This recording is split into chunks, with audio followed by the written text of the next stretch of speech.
por finalizado el simposio. Vamos a dar inicio entonces a la siguiente presentación, dándole a la doctora Carol Kotliar la posibilidad de iniciar su charla si está en condiciones.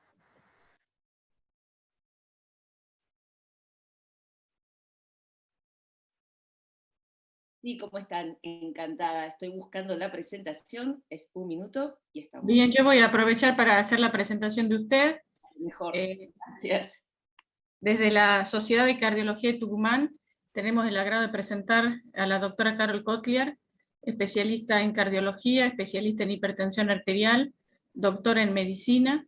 Es un gusto contar con sus presentaciones, siempre actualizadas, siempre llevando un aporte hacia nuestra práctica médica y hacia la calidad de vida de las personas. Participa actualmente de la jornada Calchaquí número 30, que cuenta con distintos auspicios, desde la Federación Argentina de Cardiología, Facultad de Medicina, Colegio Médico, Colegio Argentino de Cardiólogos Intervencionistas, distintas entidades de Tucumán. Así que es para nosotros un gusto contar con su presencia y valoramos muchísimo su participación en estas jornadas, doctor. Dame un segundo que no puedo encontrar la presentación. Un segundito, la tenía acá lista, ya estamos.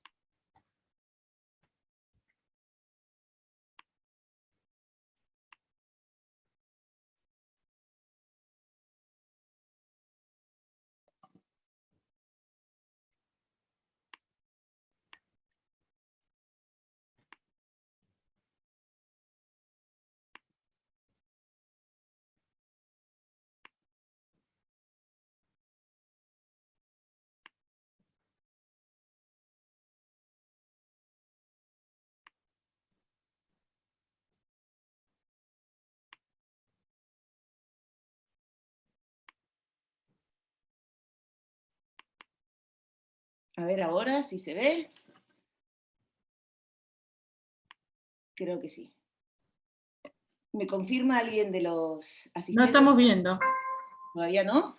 Todavía no, doctora. No se ve, doctora. Si puede presionar el botoncito verde de compartir pantalla. Está presionado, a ver. A ver. Me voy a desconectar y volver a conectarme. ¿Está bien? Perfecto. Bien, bien, bien.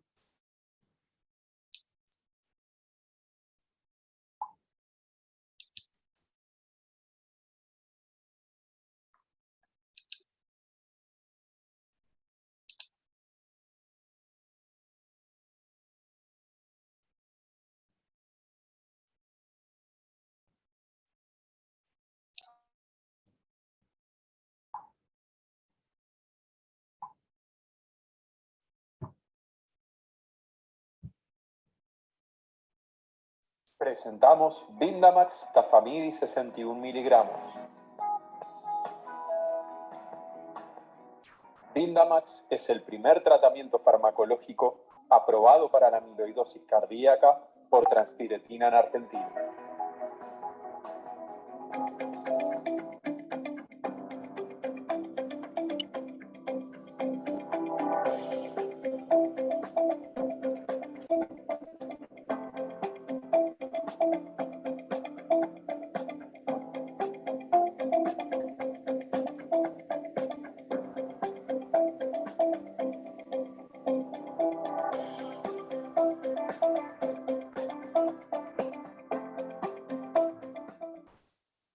Ahora sí, ¿no es cierto? Sí, a ver. Presenta su nuevo producto, Bicardil A. Ya termina, ahí está, perfecto. Máxima cardioprotección. Perfecto. Control de la presión arterial. Ahí podemos, ¿no es cierto?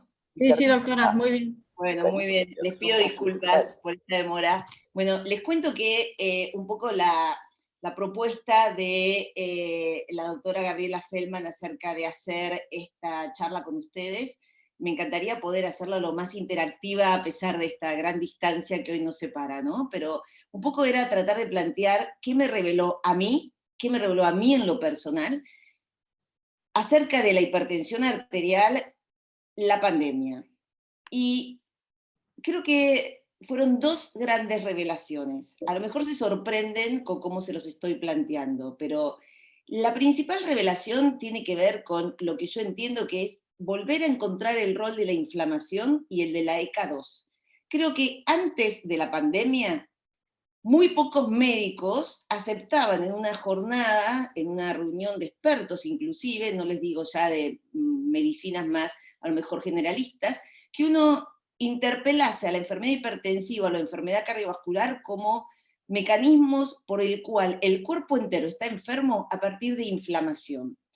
Y la pandemia hizo que no solo los profesionales estemos todos hablando de inflamación y de la ECA2, sino nuestros pacientes. A mí me interpelan los pacientes y me dicen, ¿puedo tomar tal fármaco, tal otro? Porque tiene que ver con la ECA2, ¿no es cierto? Lo leí, lo dijeron en la tele. Y la inflamación es, estoy inflamado, y los pacientes y los médicos empezamos a considerar que la inflamación es algo más que un concepto abstracto de algo de metafísica, sino que tiene que ver con la práctica de todos los días. ¿Por qué? Porque todos aprendimos que si hay inflamación crónica, hay riesgo. ¿Cómo lo aprendimos? Viendo que nuestros pacientes que se contagiaban de COVID y estaban obesos, tenían hipertensión mal controlada, diabetes, apneas del sueño, síndromes metabólicos, todos aquellos que tenían alguna situación que sabíamos desde muchos años atrás, yo creo que décadas, que causa una inflamación sistémica crónica, a todos ellos les fue peor. Entonces, la inflamación sistémica crónica, ahora sí coincidimos con el maestro Valentín Fuster o con Pedro Livi, en que la aterosclerosis y la arteriosclerosis son enfermedades inflamatorias e inmunológicas. Llevado a la hipertensión, yo sé ahora que si mi paciente está hipertenso, está inflamado. Y si está inflamado, tiene mayor riesgo. ¿Qué tiene que ver esto con mi práctica de todos los días? A mí me lleva a repensar la medicina de todos los días, porque mi target, ¿cuál es? Bajar el valor de la presión arterial en el equipo con el que le estoy midiendo de una manera tan poco sensible en la práctica de todos los días. Imagínense, colocar un manguito de presión acá en el brazo, por arriba de la piel, de la grasa, del músculo, y pensar que así llego a saber lo que está pasando en la arteria. ¿Y no será más eficaz empezar a pensar que lo que necesito es medir y tratar la inflamación? Porque el número inclusive de presión arterial, si estamos en la Argentina, somos hipertensos y tenemos más de 140/90, pero nos tomamos un avión, el que pueda, por muchas circunstancias, que no vamos a entrar en ese tema ahora, y se va a Estados Unidos, y en Estados Unidos con 135 está hipertenso. Entonces fíjense que los números no son todo, evidentemente. Así que un poco es pensar que hablar de inflamación no es como en este dibujito animado algo de astronautas, sino que yo debería poder responder a esta pregunta, que se las hago a ustedes. ¿Piensan en la inflamación en la práctica de todos los días cuando están indicando un tratamiento a un diabético, a un hipertenso, a un dislipémico? En prevención primaria, ¿estamos pensando en inflamación? Entonces, si yo tengo que pensar en inflamación, diría enseguida, ustedes se están preguntando, doctora, excelente, ¿cómo quiere que la mida? ¿Cómo mido la inflamación? Voy a pedir en un hospital de campaña, en un hospital público, donde tenga menos recursos, inclusive si hay prepagas o financiadores, voy a salir a pedir una interleuquina 6 para saber si está inflamado mi paciente. Entonces, esta es la pregunta que ustedes me quieren hacer. ¿Cuándo son útiles biomarcadores de inflamación? Y entonces la respuesta sería que, fíjense, acá tenemos en este gráfico, desde el nacimiento hasta la cuarta edad, que sería la tercera de 65 a 79, la cuarta más de 80, y pensamos una expectativa de vida hasta 87 ahora en la mayoría de los países del mundo, como expectativa media de vida, y una longevidad final de la población como especie, que es lo que puede vivir máximo un ser humano, es 130. Entonces, si ustedes me preguntan, ¿cuándo es útil utilizar un biomarcador para medir la inflamación? Mi respuesta es siempre. ¿Qué es medir la inflamación? Es tener finalmente una oportunidad para cambiar la trayectoria. Nosotros estamos trabajando en situaciones de enfermedad, y en las situaciones de enfermedad, que es cuando trabajamos, no podemos hacer algo para modificar los eventos a los que llega el paciente en su evolución. En cambio, en las situaciones de salud, en esta parte de la trayectoria sí podríamos modificarlo. Entonces, toda la vida del ser humano, desde el nacimiento hasta su muerte, son momentos de salud y momentos de enfermedad. Y nosotros deberíamos poder actuar a través de distintos biomarcadores en los momentos de salud para realmente prevenir la enfermedad. Anticiparse al exposoma, de eso se trata. ¿Qué es el exposoma? Es aquello a lo que estamos expuestos, es nuestro microambiente. Entonces, nosotros vamos a tener este exposoma desde la concepción. Esa mujer embarazada, nuestras madres, nosotras como madres, estamos expuestas a factores de riesgo, a la comida, a las grasas, al estrés, al tabaquismo, a muchísimos factores, cambios de la microbiota, realmente muchos factores que van a afectar a él, que es nuestro hijo, el que en el futuro, el hombre que en el futuro va a desarrollar mayor riesgo de enfermedad cardiovascular porque fue expuesto cuando era un bebé, cuando estaba en el vientre materno, fue expuesto a este exposoma que dependía de la madre. Entonces, si me preguntan otra vez, ¿cuándo? Primero, ¿cuándo? No cuáles. ¿Cuándo son útiles los biomarcadores? La respuesta, ya se dieron cuenta, es desde la vida intrauterina, hasta que nos muramos, siempre. Si continuamos con esto, diría, bueno, ¿de qué biomarcadores vamos a hablar? El primer biomarcador es en la práctica de todos la anamnesis. Eso es un biomarcador. Ustedes ven entrar un paciente por el consultorio y si viene obeso, y está inflamado. Cuando lo ven entrar por el consultorio, si viene con bajo peso, está inflamado.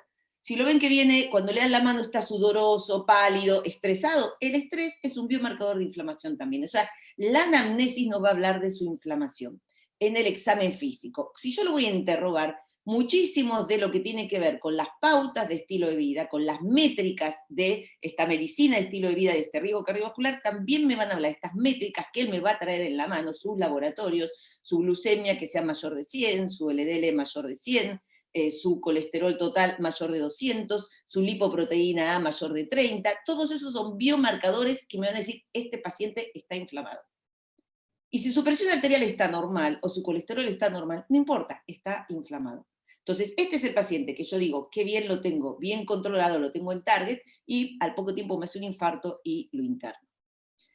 ¿Qué puedo utilizar en la práctica de todos los días? En verde, todo esto que ven acá en verde, en esta pirámide, en este cono, es lo más económico y que tenemos todos al alcance de nuestras manos. Entonces, en verde aquí tenemos el ratio neutrófilos-linfocitos. ¿Qué es esto? En un simple hemograma de todos los días, ustedes simplemente pueden hacer el conteo, el ratio de la división entre el conteo total de neutrófilos y el de linfocitos. Y eso les va a dar un ratio que es un biomarcador de inflamación. Lo vamos a ver enseguida. Lo siguiente es una PCR ultrasensible, que también es una biomarcadora muy poco específica de inflamación. Luego tenemos las células inmunes. Nosotros hemos hecho un trabajo y publicado un trabajo de investigación muy interesante donde existe en sangre periférica una especie de identikit que es personal de cada sujeto que nos habla de si está o no activado desde lo inmunológico. Por supuesto que esto ha sido parte de un research, de investigación, en mi caso de mi tesis doctoral, que se hizo con anticuerpos monoclonales y que el costo no es para hacerlo en la medicina de todos los días, sino con algún grant que a uno le permita hacer ese tipo de investigación. Y las células progenitoras endoteliales circulantes lo voy a mencionar en el final de mi plática de hoy. Entonces, veamos esto que es lo que podemos hacer todos mañana. La tasa de neutrófilos linfocitos se demostró que está incrementada en las personas que tienen enfermedad coronaria, que tienen diabetes, que tienen insuficiencia renal, que tienen enfermedades autoinmunes y cáncer. Por supuesto que es poco específico, pero uno puede hacer un seguimiento del paciente que junto con el resto de las cosas que mencioné, sirve para saber cómo viene su estado inflamatorio. Entonces, si ustedes me preguntan cuál es el valor normal, nosotros mismos publicamos, acá se ve muy poco claro el resalto, pero lo publicamos hace unos años en el Current Problems in Cardiology en abril del 2019, junto con nuestro grupo de trabajo, hicimos la percentilación de los valores normales de neutrófilos, linfocitos en un hemograma en 71.000 sujetos, y fuimos los primeros y hasta ahora los únicos en publicar cuáles son los valores normales. Entonces tenemos valores en hombres, en mujeres, de acuerdo al decilo de edad. Así que simplemente en el consultorio, si ustedes pueden acceder a esta publicación o después me la piden, les voy a dejar un link para que me pidan los papers que necesiten, podemos ir haciendo un seguimiento de cómo viene la tasa de neutrófilos linfocitos, que es económico y un recurso available para todos en la práctica de todos los días. Entonces, más detección es menos inflamación, menos enfermedad y menos fármacos.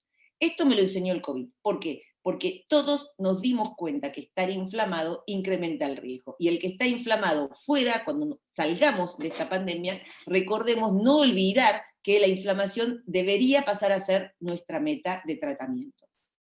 Respecto a la ECA2 es digamos que la segunda revelación que yo podría mencionar asociada a la hipertensión y la pandemia. ¿Cuánto sabíamos y cuánto habíamos investigado acerca de la ECA2 previo al COVID-19?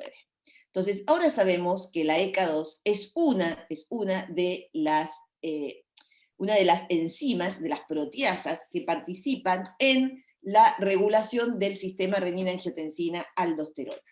Pero quiero ir a recordarles dónde actuaba la ECA2, porque tenía un significado desde siempre que es importantísimo y que creo que no lo teníamos en cuenta. Nosotros tenemos que hay como si fuese dos sistemas renina-angiotensina-aldosterona. Un sistema que es el clásico y que todos conocemos, y es cuando se unen al receptor y se activa el receptor AT1. Este es el receptor que nosotros tenemos asociado como el malo del sistema renina-angiotensina-aldosterona, que cuando está hiperactivado hay que bloquearlo, ya sea más arriba con un inhibidor de la enzima convertidora 1 o con un antagonista del receptor. Pero resulta que hay otro receptor al que también se une la angiotensina. ¿Cuál es el otro receptor? El receptor más. La diferencia es que el receptor más es el que tiene que ver con todo lo que es antiproliferativo, con lo que es devolver la elasticidad a las arterias, antifibrótico, mejora la síntesis y la sensibilidad a la óxido-nítrico sintetasa y no promueve la actividad inflamatoria ni la arteriosclerosis. Entonces, si yo pudiese, ¿qué receptor querría activar? El receptor más. ¿Y cómo hago para activar este receptor? Fíjense la diferencia. Si yo tengo del lado rojo de la diapositiva, que hice para que se entienda más lo rojo como lo que no me conviene tanto, en algunas circunstancias, porque en otra el sistema renina-angiotensina-aldosterona es maravilloso, porque me salva de la sepsis, me salva del shock hipodinámico, pero en otras, cuando está hiperactivado, me va a causar la hipertensión arterial. Pero volvamos a la situación de hipertensión. Del lado rojo va a actuar la ECA convencional y más conocida en la conversión del decapéptido angiotensina 1 en la angiotensina 2, que es la que se va a unir al receptor que vimos en la diapositiva anterior de la angiotensina, el receptor para la AT1. Y de este lado tenemos todo lo que es proinflamatorio, fibrótico y la apoptosis.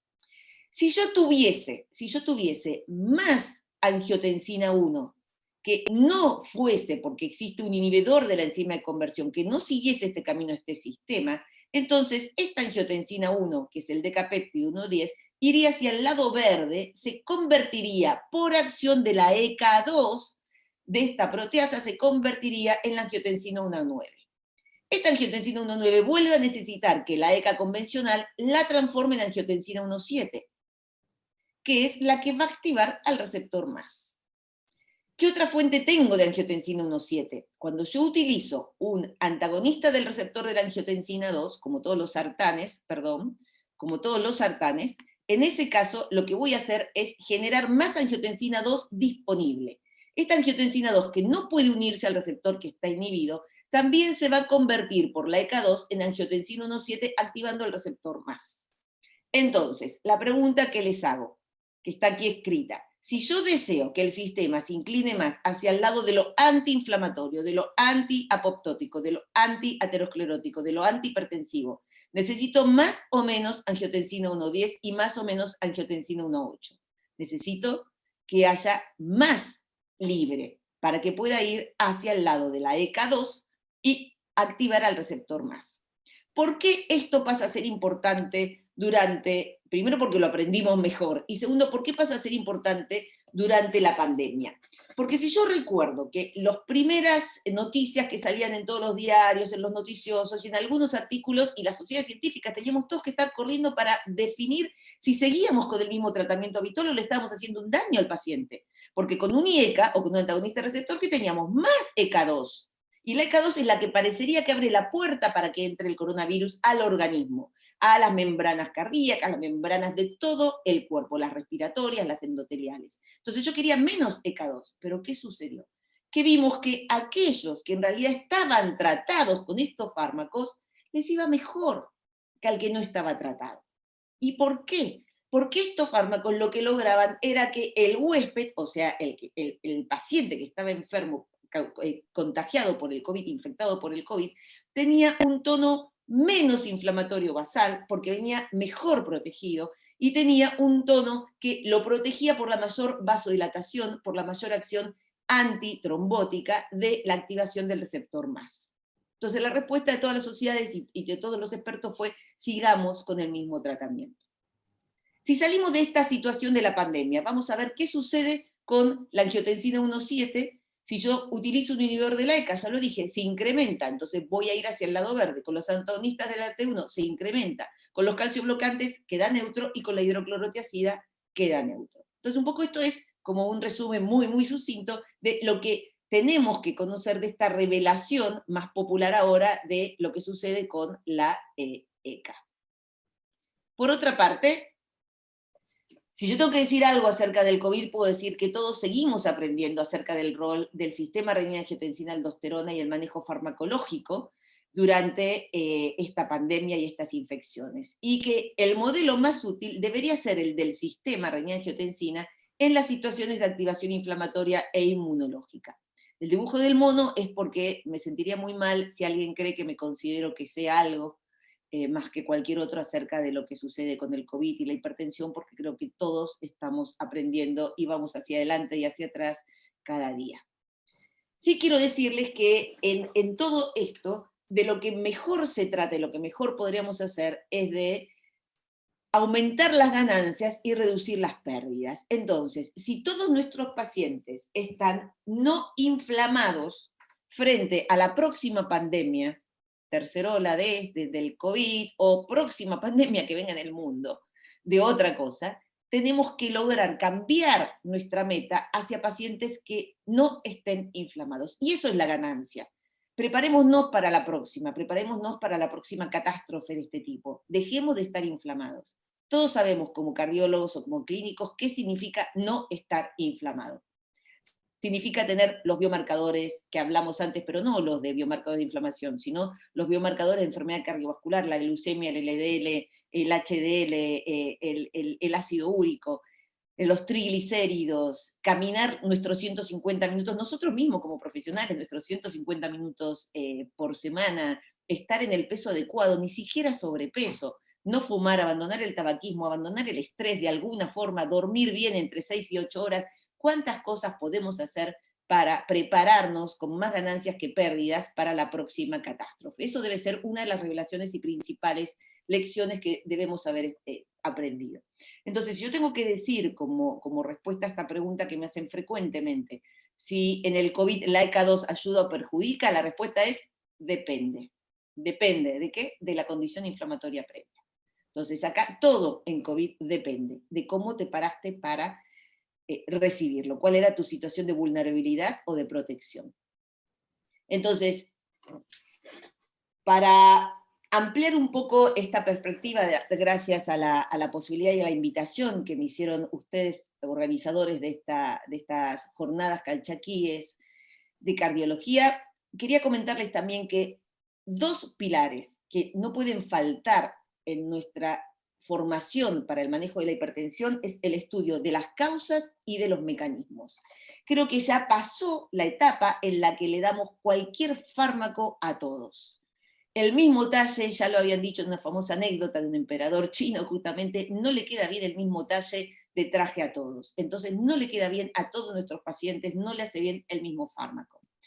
¿Cuáles son las causas posibles de la enfermedad hipertensiva? Podemos analizarlas juntos a las causas, pero pensemos que las causas de la hipertensión arterial tienen que ver con la enfermedad renovascular, tienen que ver con enfermedades tiroides, tienen que ver con, si quieren pensar en una causa común, que es la mayoritaria para todos, que es la hipertensión esencial, ninguno de nosotros terminó de identificar nunca, aún que exista un solo gen, o estos que son polifactoriales, que causan, como lo hemos dicho siempre, es polifactorial la herencia genética. No es así.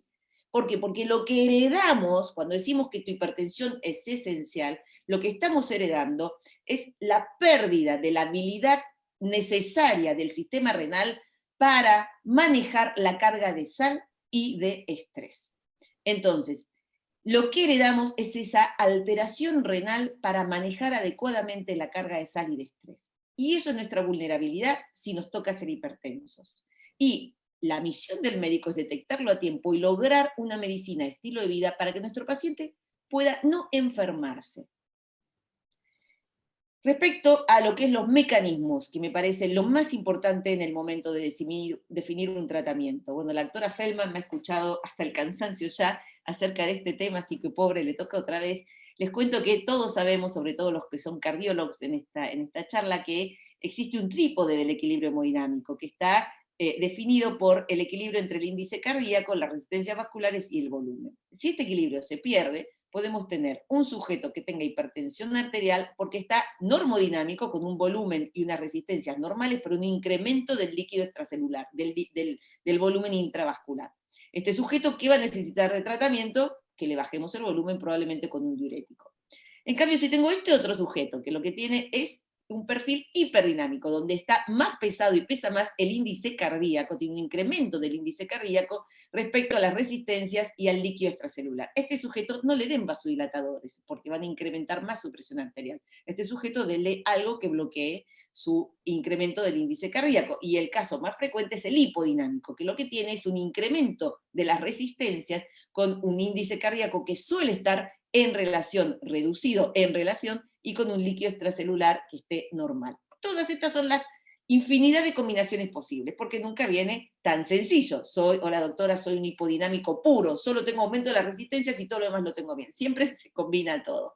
Entonces, el secreto está identificarlo y lograr un tratamiento que esté basado en el mecanismo predominante desde la hemodinamia. Nosotros lo hacemos como expertos con equipos de cardiografía por impedancia, pero esto se puede hacer en la práctica de todos los días sin ningún equipo, simplemente revisando al paciente. Si tiene incremento del volumen, como en la primera columna, tendrá probablemente, puede llegar a tener retención de líquido en la periferia, sacro, puede contarles que se levanta muchísimas veces a orinar de noche. Pídanle que se pese antes de acostarse y al levantarse. Si hay un delta del peso de casi más de 1.5 kilos entre la noche y la mañana, probablemente cuando está en posición de cúbito se desembaraza del exceso de sodio. Y si pueden, pídanle un sodio urinario de 24 horas, y si lo tiene incrementado, probablemente este sujeto tenga una hipertensión volumen dependiente. El que tiene una hipertensión que sea por un incremento del índice cardíaco, pueden hacer un ecocardiograma, pueden revisar al paciente y también se van a dar cuenta fácilmente. Y el que tiene una hipertensión por aumento de la resistencia, bueno, pueden hacer un índice tobillo-brazo. Si no lo pueden hacer con un Doppler, lo pueden hacer con un tensiómetro. Pueden el tensiómetro en el tobillo, pueden el tensiómetro en el brazo y hacer un índice tobillo-brazo, hacer un fondo de ojo. Le palpan el pulso. Este paciente pueden tener fácilmente indicaciones que tiene aumento de la resistencia. Entonces, el concepto de fisiopatotratamiento quiere decir que tenemos un jardín, que es nuestro cuerpo, nuestros órganos blancos, nuestro cerebro. Todo nuestro cuerpo trabaja para mantener el cerebro, darle el oxígeno necesario. Entonces, yo tengo una canilla, que es mi corazón. Se abre o se cierra de acuerdo a lo que el jardín, el cerebro necesita. Y tengo una manguera, que eso es mi sistema vascular. Si a mí me está faltando agua porque la canilla está un poco cerrada, voy a empezar a apretar el piquito de la manguera y voy a incrementar las resistencias. Si yo tengo que las resistencias están muy altas y tengo la manguera muy apretada, probablemente voy a tener una hipodinamia relativa. Entonces, acá está todo el secreto, y el que manda es el cerebro. Entonces, el fisiopatotratamiento es basar el tratamiento en el mecanismo predominante. Y este tipo de abordaje va a promover la protección de órganos blancos y la restitución del tratamiento, del equilibrio. Bueno, si alguno tiene un nombre mejor para ponerle, me dice, porque lo inventé yo y por ahí en inglés quedaba lindo para una publicación, y en español queda medio raro y largo, así que bienvenido los aportes para poner el nombre al concepto del tratamiento basado en la fisiopatología. Entonces, llevado a la práctica de todos los días, estos son los 4 mecanismos principales, para ir cerrando. Desbalance autónomo, aumento del simpático, reducción del parasimpático, me causa hipertensión arterial. Esto es muy típico en los que tienen Parkinson o diabetes. Incremento del gasto cardíaco, de las resistencias o sobrecarga del volumen. En rojo, las drogas de las 8 familias más comunes que podemos elegir si el paciente tiene desbalance autónomo. Con la doctora Feldman tenemos un caso, ¿no es cierto, Gabriela?, muy complejo, sí. Y utilizamos combinaciones de estos fármacos, realmente. Sí. Así es. El incremento del gasto cardíaco, estos son los fármacos más conocidos para eso. Incremento de la resistencia, todos los verdes, fíjense si les llama la atención a ustedes, colegas, que están marcados los diuréticos, y esto no es un error. Los diuréticos crónicamente administrados son vasodilatadores, tienen mecanismo de vasodilatación directa a las paredes arteriales. Y por supuesto, si hay sobrecarga de volumen, los distintos tipos de diuréticos, no se olviden la espironolactona, que realmente es maravilloso para el tratamiento de la hipertensión arterial, no hace falta que esperen a que sea resistente o refractario.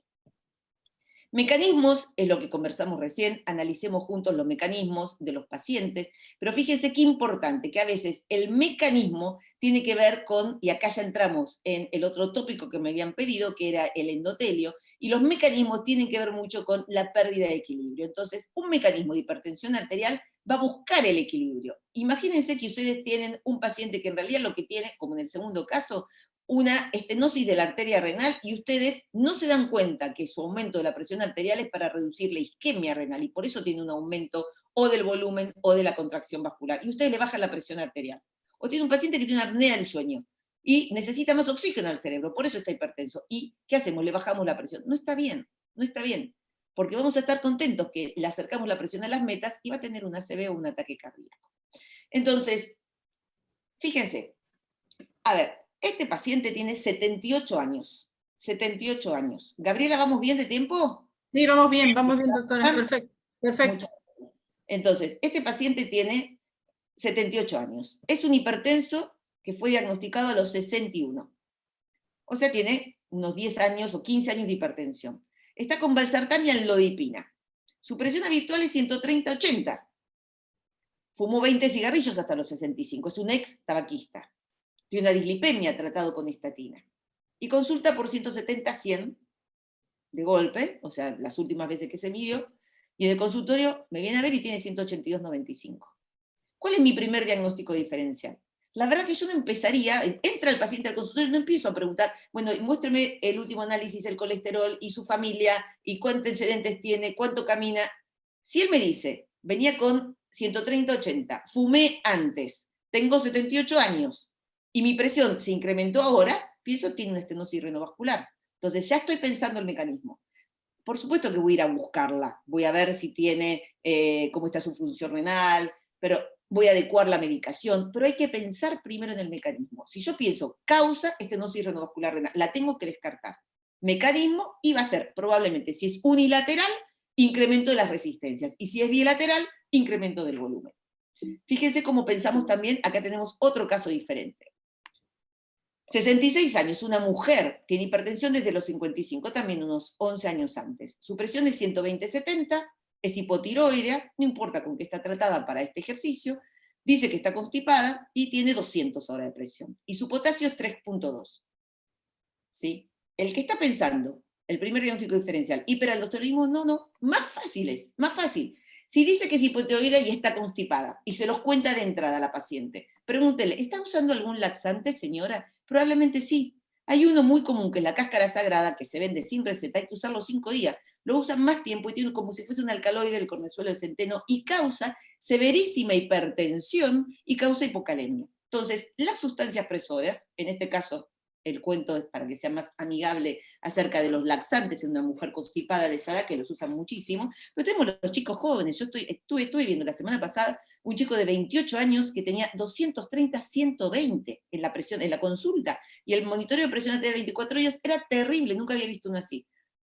Altísimo, desgarbado, delgado, ¿qué quería? Músculo. Entonces, hace 3 años que usa creatina. Reemplaza los almuerzos por batidos hiperproteicos y utiliza creatina. Por eso tenía 230/120 de presión arterial. Entonces, sustancias presoras. Y para terminar, fíjese este otro caso, 86 años, ya es un hombre hipertenso refractario, está con muchos fármacos, por eso es refractario, tiene la presión alta y tiene valsartán, amlodipina, espirofuro, nebivolol, diabetes tipo 2, enfermedad de Parkinson. ¿Qué pensamos enseguida? Disautonomía. ¿Qué sucede con estos pacientes? Los llenamos de tratamiento y hacen ortostatismo, se caen durante el día, porque la disautonomía se asocia terriblemente al Parkinson o a la diabetes. ¿Y qué les sucede? Tienen presiones muy altas durante la noche, durante el día les baja, durante la noche tienen la presión alta, tienen polaquiuria, poliuria a la noche, se la pasan despiertos, tienen más sudoración, y durante el día baja la presión. Esto es la disautonomía, se da vuelta el sistema nervioso autónomo.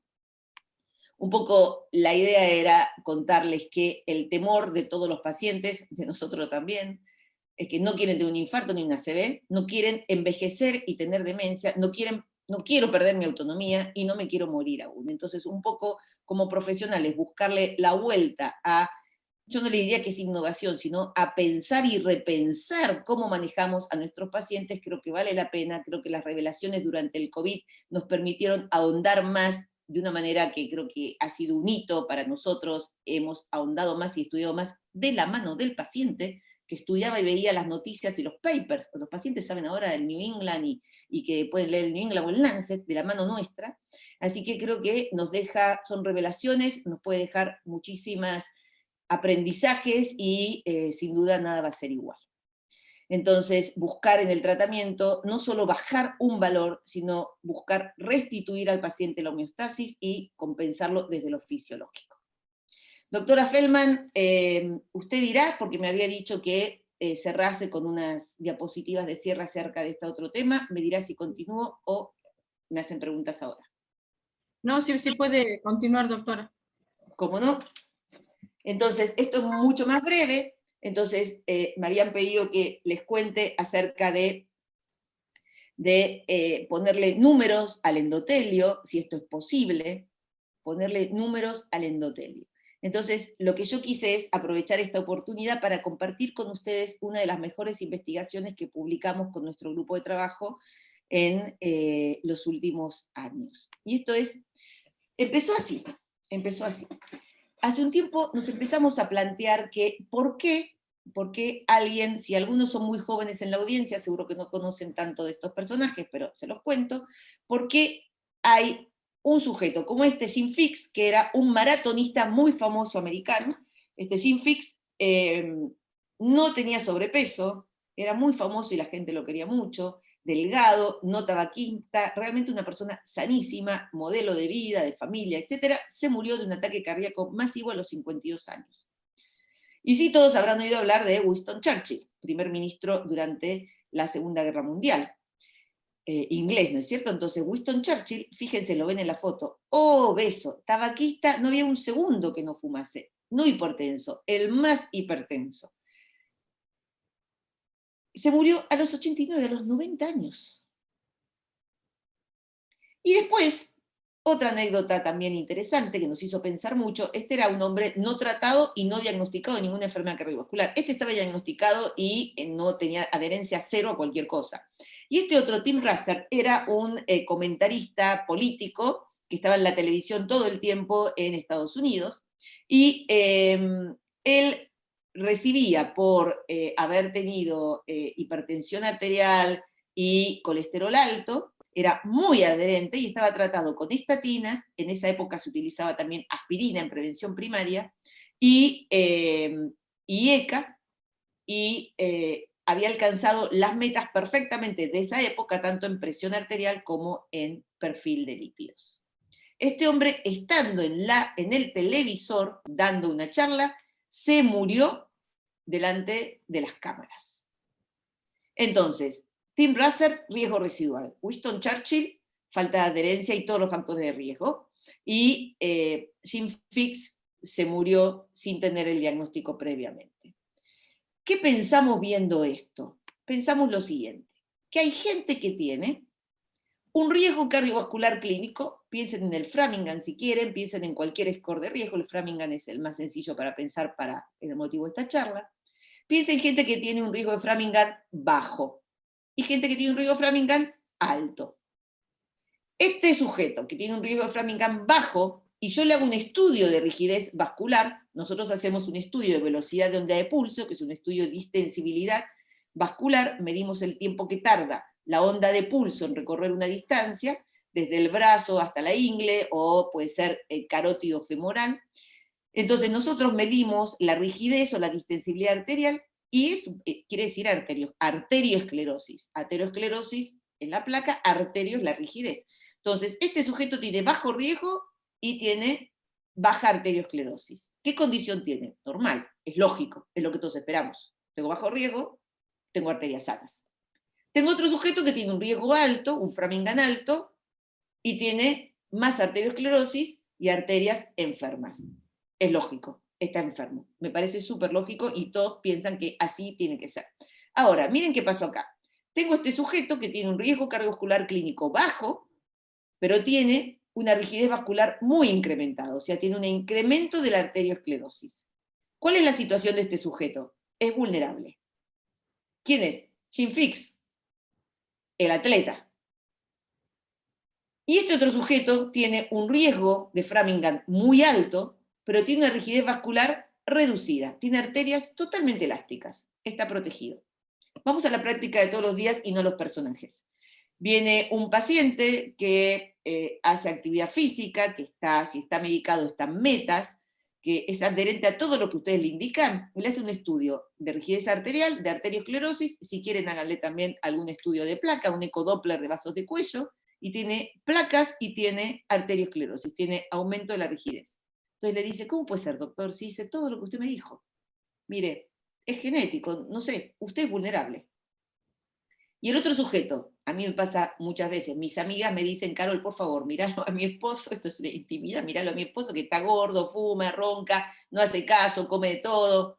Hacer un estudio y asustalo, olvídate. Le hago un estudio, tiene arterias espectaculares, no le encuentro nada, les pasa cada rato, no le encuentran nada. Está protegido. Entonces, ¿quién protege y quién te hace vulnerable? ¿Qué es? Ahora que avanzó la medicina en los últimos años, yo le pido la lipoproteína a la mayoría de mis pacientes y es uno de los marcadores, que en el momento de este estudio no lo conocía, de vulnerabilidad, pacientes que puede ser que están vulnerables por una alta lipoproteína. Pero en este estudio no pensamos en eso, pensamos en esto. Pensamos en las células progenitoras endoteliales circulantes, por eso hablar de endotelio. Estas células progenitoras endoteliales, ¿sí?, se producen en la médula ósea o en otros lugares de nuestro cuerpo y son las responsables de reendotelizar y neovascularizar. ¿Qué significa? Que estas células progenitoras están patrullando, vigilando todo nuestro organismo y cada vez que injuriamos, que es permanente, nuestro endotelio, lo reparan. Y hacen que nuestro endotelio injuriado o activado vuelva a un estado de equilibrio. Entonces, nosotros lo que dijimos como hipótesis con nuestro grupo de trabajo es que el número de células progenitoras endoteliales circulantes en un hipertenso controlado, para no agregar un factor de mal control de la presión, se iba a relacionar inversamente con la presencia de arterio y aterosclerosis. Es decir, el factor que te protege es tener muchas células progenitoras endoteliales. El final de la investigación, que se hizo gracias a un subsidio nacional, fue publicado en este journal, que realmente es del grupo Nature, que es muy bueno, del grupo Cell, y también nos dieron un premio de la Academia Nacional de Medicina. Por eso lo quería compartir con ustedes. Entonces, ¿qué hicimos? Tomamos 40 mililitros de sangre,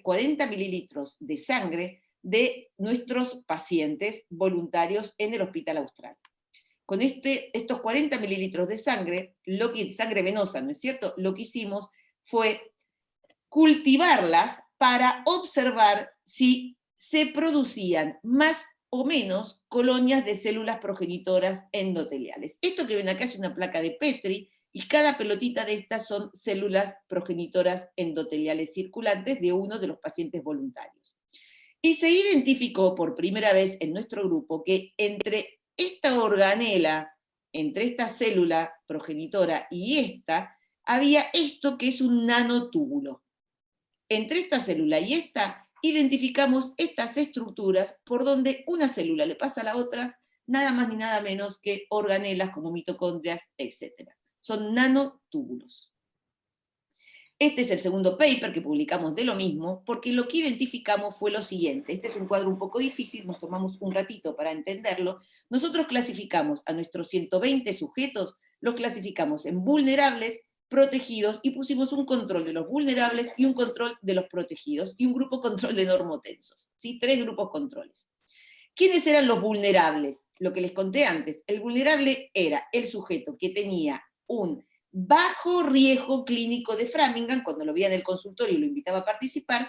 Luego le hacíamos un estudio de carótidas para ver si tenía placas, le hacíamos un estudio de rigidez arterial y tenía arterioaterosclerosis. Ese sujeto bajo riesgo de Framingham y compromiso arterial es un sujeto vulnerable. Entonces, fíjense qué sucedió. ¿Qué tiene sujeto vulnerable, bajo número de células progenitoras endoteliales circulantes. Y el sujeto protegido es el que tiene alto riesgo y no tiene ninguna lesión aterosclerótica. ¿Cuántas células tiene? Muchísimo más altas. Fíjense la P, qué significativa, miren lo que es la P, este protegido respecto al vulnerable. Entonces, nosotros en nuestro trabajo lo que propusimos es ver desde otra óptica esta posibilidad de lo que quiere decir la enfermedad cardiovascular. Ver desde otra óptica, tratemos de unir ahora las dos charlas que compartí con ustedes.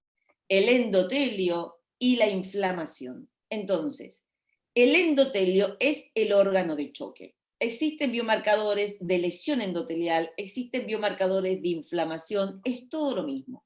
Hay una manera diferente de poder hacer medicina, de poder comprender a la medicina y que nos permita a todos identificar realmente cuál es la situación de nuestros pacientes, más allá de lo que son los valores que son realmente tan arbitrarios de colesterol, los valores de presión arterial, que hacen que muchísimas veces, por supuesto que hay que respetarlos y tenemos que tratar de llevarlos a esas betas, pero ¿cuántas veces en nuestra práctica de todos los días terminamos internando en la unidad coronaria a un paciente que hace un infarto y que tenía los valores de colesterol tratados con estatinas en target, los valores de presión arterial totalmente bien controlados, y decimos, no, es isquemia residual, no, perdón, es una lesión residual, es el riesgo residual que tiene el paciente. No es el riesgo residual, es el que no supimos ver. Bueno, con esto creo que quería darle un poco de tiempo a todo lo que tenga que ver con preguntas, si las hay, a comentarios y al cierre de su maravillosa jornada Calchaquí de cardiología. Muchas gracias. Muchas gracias, doctora. La verdad que excelente su presentación. Y más allá de una puesta al día, es bajarnos a nosotros, a la realidad con la que estamos tratando y atendiendo a nuestros pacientes y poner en perspectiva nuestra práctica. Así que muchísimas gracias por sus excelentes charlas. Le damos palabras a la gente, al público, si tiene algo para preguntar o comentar con la doctora.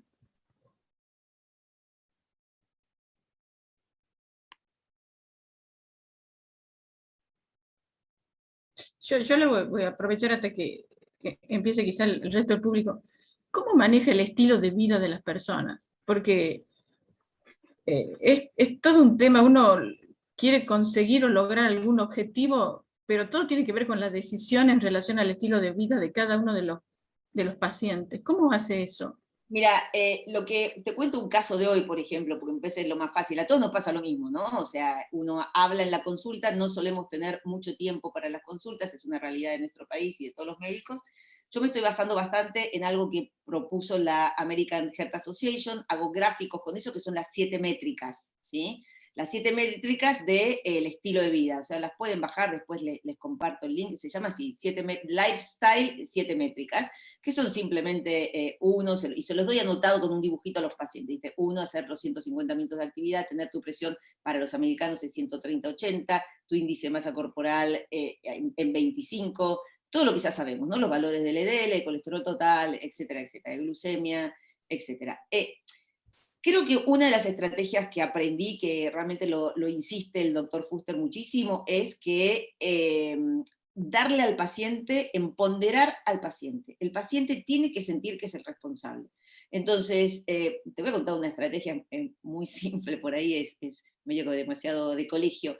Puse en el consultorio, yo tengo la suerte en uno de los consultorios míos, que donde atiendo, que tengo la computadora en el escritorio, y pude poner, viste, una pantalla en la pared, de la misma computadora. Lo mismo que estoy escribiendo en la computadora de la historia, lo anoto en la pared, y el paciente lo ve. Y pongo, paciente al que le expliqué en la visita previa que baje de peso, no redujo nada de peso. Le dije que coma sin sal, el paciente le digo, mirá lo que voy anotando y decime si es así, ¿eh? Y lo va mirando, vos no te imaginas la reacción. Digo, le dije que come sin sal, le pedí un sodio urinario 24 horas y está ingiriendo una cantidad el doble de lo normal de la sal recomendada. Así, o sea, la verdad, Gabriela, no encuentro otra manera que empoderar al paciente y decirle, sos gerente de tu propia vida. Creo que la formación del paciente, educar al paciente, es lo más importante, porque lo demás no lo vas a poder hacer. Y hay una rama nueva de la medicina, que es la medicina del estilo de vida, que trata de unir todo en una sola cosa, porque tampoco parece demasiado inteligente que nosotros estemos diciéndole al paciente, haga actividad física o baje de peso y duerme mal a la noche, o está estresado, porque sigue con riesgo alto. Entonces, creo que es el estilo de vida es completo, pero no tengo más respuestas que esas. Sí, sí, es una dificultad que uno observa. Apnea del sueño lo estudia siempre, ¿verdad? Lo Nosotros pregunta y lo estudia. le preguntamos siempre a los pacientes acerca de si ronca, pero también tratamos de preguntarle no solo si ronca, sino, porque fíjate que es paradójico, porque cuando un paciente roncador deja de roncar, en realidad a lo mejor está peor, porque ya no ronca más y no compensa. El ronquido te mete oxígeno, no es que te lo saca. Desde lo estético, es desagradable el ronquido, pero el ronquido es lo que te está salvando al paciente, está oxigenando más el cerebro. Pero lo que le preguntamos a veces, porque es también si tiene sueño o está cansado durante el día. Y solemos hacer un estudio poligráfico, que es un aparato que se lo lleva a la casa, no tiene que quedarse en ningún lado, y es más sencillo el diagnóstico. Tenemos muchísimas mujeres que tienen apnea después de rinoplastia, de cirugías estéticas de nariz. En relación a lo inflamatorio que usted plantea, digamos, uno va controlando el proceso inflamatorio, controlando los mismos factores de riesgo, manteniéndolo en los niveles adecuados. ¿Usted piensa que en algún momento se desarrollará algo que actúe en relación a la inflamación esta cardiovascular que genera todos los pronósticos nuestros? Es excelente la pregunta, pero hay muchísimas cosas, se está trabajando en eso. Nosotros ahora estamos por empezar, estamos ya en el comité de ética y terminando con el placebo, no digo que sea bueno o malo, un estudio donde vamos a reproducir lo que hicieron en el REDUCE-IT. ¿Sí? Ustedes conocen el REDUCE-IT, que es el estudio dirigido por Badimon y que Fuster participó, donde en pacientes en prevención secundaria, que ya habían tenido un evento, les dieron 4 gramos de omega 3, de DHA y EPA, durante 4.9 años, y se bajó más de 25% el riesgo de nuevos eventos y la mortalidad. Nosotros estamos haciendo este estudio ahora en hipertensos resistentes, que tienen triglicéridos no bien controlados o que ya están con estatinas, para ver si baja la presión arterial. O sea, el omega, por ejemplo, demostró que no solo te baja los triglicéridos o el colesterol, sino que también tiene efecto antihipertensivo. ¿Y por qué? Porque es antiinflamatorio. O sea, el problema que tenemos con todas las cosas antiinflamatorias naturales es la dosis. La dosis. El resveratrol es bárbaro, pero no le puedes dar el equivalente a 4 litros de vino por día al paciente porque lo vas a matar una cirrosis. Entonces, el problema es la dosis. Tenés que lograr preparados sintéticos porque uno necesita dosis altas. ¿Sabés por qué, Gabriela? ¿Saben por qué, doctores? Porque te pasaste 50 años de tu vida arruinándote la salud y uno pretende en un año recuperarla. O sea, en los 50 años siguientes tenés que tratar de recuperarla. Entonces no le puedes dar todo el omega, todas las sustancias naturales, todos los fitoesteroles, todos los flavonoides que le tendrías que haber dado antes. Entonces por eso las dosis son altas para tener un cambio, para revertir tu trayectoria para dónde va. Entonces, sí, creo que ya existe de todo para cambiarlo. De lo natural, el problema es la dosis y que lo empezamos a hacer demasiado tarde. Creo que puede haber nuevas generaciones que cambien esto, hay muchos mejores estilos de vida de acá a futuro, pero también hay muchas cosas malísimas, como es esto, ¿viste? Batidos proteicos, estas sustancias para aumentar los músculos, bajar la grasa y eso. Y de los fármacos, estatinas, realmente hay muchos fármacos algunos antihipertensivos que mejoran, algunos fármacos se usan biológicos para enfermedades reumatológicas que mejoran realmente la inflamación. Bien. ¿Alguien más que quiera hacerle una pregunta a la doctora o algún aporte?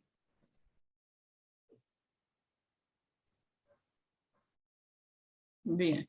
Acá veo que el doctor Muntaner preguntó cómo se aumenta el número de células progenitoras endoteliales. Doctor, existen ya muchísimas publicaciones que hay que seguir el tema, ¿no? Porque es muy así chiquitito, bien de nicho, que demostraron que, por ejemplo, las estatinas incrementan el número de células progenitoras, la metformina incrementa el número de células progenitoras endoteliales, y algunos de los IECA fueron hechos con este tipo de fármacos. Hay 450 estudios en la página web de donde uno sube los estudios en Estados Unidos para avisar que está haciendo un estudio, 450 estudios ongoing en el mundo que están tratando de identificar sustancias, están probando distintas sustancias, como queremos hacer nosotros, que mejore esto. No me llama la atención la metformina, porque la metformina también mejora la microbiota y mejora la inflamación, ¿no?